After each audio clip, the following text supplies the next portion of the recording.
Alright, so as per my last video, I actually kind of want to do more parkour, so that's what I'm doing while I talk about my dog. She's a little goofball. She's a black Shiba Inu, her name's Padme. She likes attacking things lately, and not like viciously, like rah rah rah rah rah all over them, just like chomping and chewing.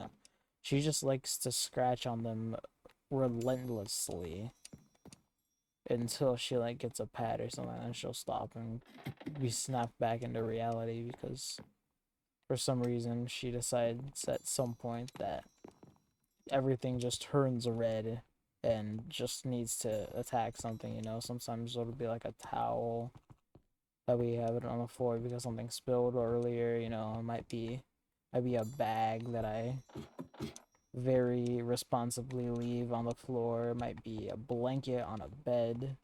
It might be a pillow that we actually leave out for her. Could be a lot of things that she ends up doing this with.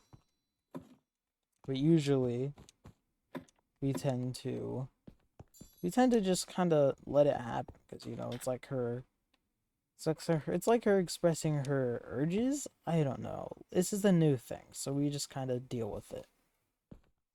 She also has this thing about her where she like is very she's very odd when it comes to how she reacts to people. If we're just walking at people, she won't really do anything. But if we're like walking like nearby someone and she notices them, she's gonna be like, "Oh, I gotta go see him. I gotta go say hi. I gotta go up to him. I gotta beat him up because you're running away from him from some reason. I can't let that happen." I'm not sure what goes on in that little head of hers, but she just decides she needs to attack things. And there's a couple goofy stories to tell about her. There's one where in the past, back I think when we lived long time ago, when we were young. One day we came home and she was just like laying on a coffee table, just casually, just looking up at us like, "Hey, what's up? This is normal." Completely. And the other story is about a time when me and my family, or at least my dad and my brother, went on a walk, and at some point I think I got a text, and I decided that the best course of action to relay said message was to run out of the house and go catch up with them and walk back with them and all that, and express it to them instead of being, just like, "Hey, this is gonna happen," about it instead of texting them. I didn't even think to do that. But anyways, we got home, and by the time we were home, Padme was just howling. Padme was just going off. Like we could hear her inside, just going crazy. It was crazy. That was probably one of the first and only time she's done that. I think she might have done it one more time back when we were back a little more recently. She might have done it again, but it was definitely not as memorable as the last time. And actually, I have a couple more stories. They're kind of popping up as I keep telling you them. This first one involves the same house we were in when with that first story. Alright, so I might just be oh my gosh, this is so cool. Anyways, I might just be a horrible dog owner, but I know that in the past, in that old house that we were in before, the dog had somehow at some point gotten out, and we have no clue how, or at least I have no clue how because I was the only one who was home at the time.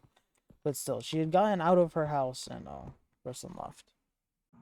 And the only reason I can think that she might have been let out of the house earlier was, or at least let out of the house in a way, is that I kind of, before I went to go take a shower, I let her outside so that, if she needed to go, she wouldn't have to worry about it. And then the side gate was kind of, it was kind of faulty because it was a new house and not everything, a lot of things weren't, a lot of things weren't very sturdy, I would say.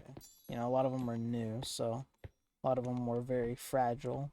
But anyways, I went to the shower, and then while I got out of the shower, you know, I'm getting dressed, I'm putting on a shirt, and I look out my window and I see my dog downstairs. Again, people just keep leaving. Anyways, I find my dog downstairs just hopping into another person's car, and that was the first day that I had opened the windows in that house, because they're really hard to open for no reason. Like, my fingers probably still hurt from that day because of how hard I had to squeeze on the little handles in order to get it open. But anyways, I had to, like, overexert myself by a million in order to get that window open, so I could yell at the window, "Hey, that's my dog!" No, it wasn't like that. It was probably more like desperate, because I was probably terrified of losing that dog, you know. Just a great dog. I love her to death, dude. But anyways, and I had to, after I finished actually getting dressed, I ended up going downstairs and confirming with the people, because they wanted me to confirm, obviously, and I had to, you know, call her Padme, and I'll do that one thing, you know, where you call your dog, where you try and call for your dog or your pet, so that they'll respond to you, so that the person that's holding them will let them go. You know, it was like that thing. But I don't think they made me have her respond, because she would have responded to anything. I could have said, like, goofball, and she probably would have came running, you know. She knows when we're talking to her, I think. I don't know. I don't know how well dogs do with registering what they're called. Those are all the stories that I can at least currently think of. If any more come up, they'll be in future videos talking about the dog. Hopefully I put some pictures of her in this, but that's all I have, folks.